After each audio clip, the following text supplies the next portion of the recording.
हम सब अपनी अपनी जिंदगी में एक कुरुक्षेत्र की लड़ाई लड़ रहे हैं, अंदर ही अंदर, सही गलत, डर और मोह के बीच।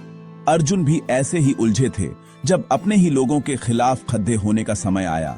अर्जुन महान योद्धा होकर भी युद्ध भूमि में असहाय हो गए। उनका गांडीव धनुष हाथ से फिसल गया, मन मोह और करुणा से भर गया। उन्होंने कृष्ण से कहा, हे केशव, मैं यह युद्ध नहीं लड़ सकता। इसी गहरे द्वंद्व में गीता का जन्म हुआ। कृष्ण ने कोई चमत्कार नहीं किया, बस अर्जुन को जीवन, कर्म और आत्मा का ज्ञान दिया। गीता सिर्फ धार्मिक ग्रंथ नहीं, बल्कि मनोवैज्ञानिक गाइड है। हमें सिखाती है कि उलझनों से भागो मत, उनका सामना करो। अर्जुन ने अपनी कमजोरी स्वीकार की, कृष्ण ने उन्हें धैर्य से समझाया और कर्तव्य की याद दिलाई।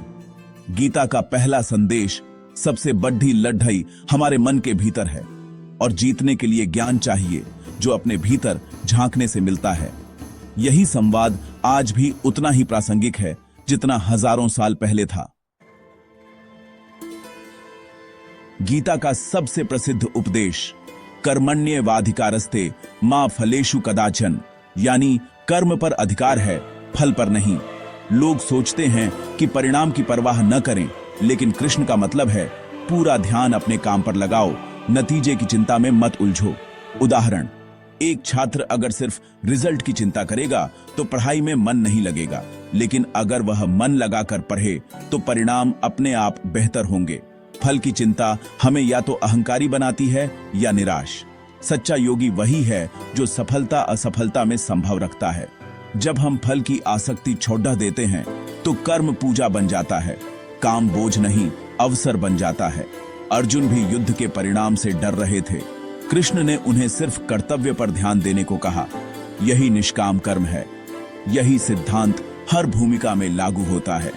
पूरा प्रयास करो, बाकी छोड़ दो। अर्जुन का सबसे बड़ा डर था मृत्यु। कृष्ण ने आत्मा के अमर सत्य का ज्ञान दिया। आत्मा न जन्म लेती है न मरती है। शरीर तो कपद्धे की तरह है, पुराना छूटता है, नया मिलता है।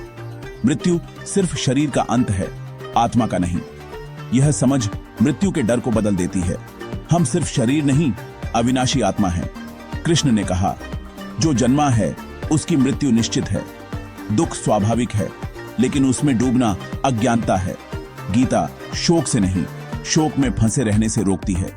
जीवन चलता रहता है। मृत्यु एक पड्डढव है, अंत नहीं। जब मृत्यु का भय मिटता है तो बाकी डर भी कम हो जाते हैं। हम साहस से निर्णय ले पाते हैं।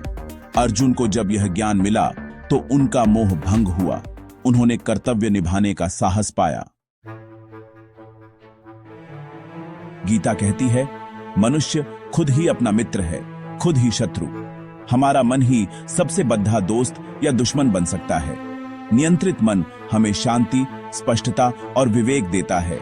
अनियंत्रित मन हमें लालच, क्रोध और भय में फंसा देता है। अर्जुन का मन भी युद्ध भूमि में उनका शत्रु बन गया था। हम सब ने यह अनुभव किया है। सवाल है, मन को दोस्त कैसे बनाएं? कृष्ण दो उपाय बताते हैं, अभ्यास और वैराग्य।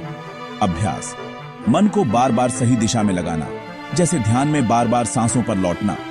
वैराग्य, जो चीजें हमें भटकाती हैं उनसे आसक्ति कम करना। दुनिया छोड़ना नहीं, बस अटैचमेंट घटाना। अभ्यास और वैराग्य से मन को अपना सबसे अच्छा दोस्त बनाया जा सकता है। गीता का सार, अपना स्वधर्म पहचानो और निभाओ। स्वधर्म यानी अपनी जिम्मेदारी, अपनी भूमिका।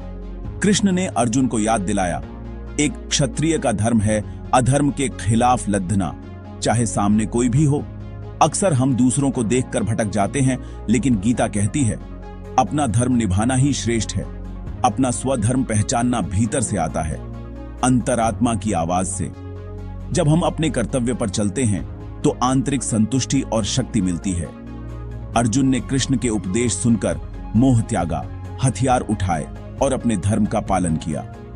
गीता का अंतिम संदेश, अपनी लड़ाई साहस और विवेक से लड़ो, क्योंकि हमारे अंदर का कृष्ण हमें राह दिखाता है।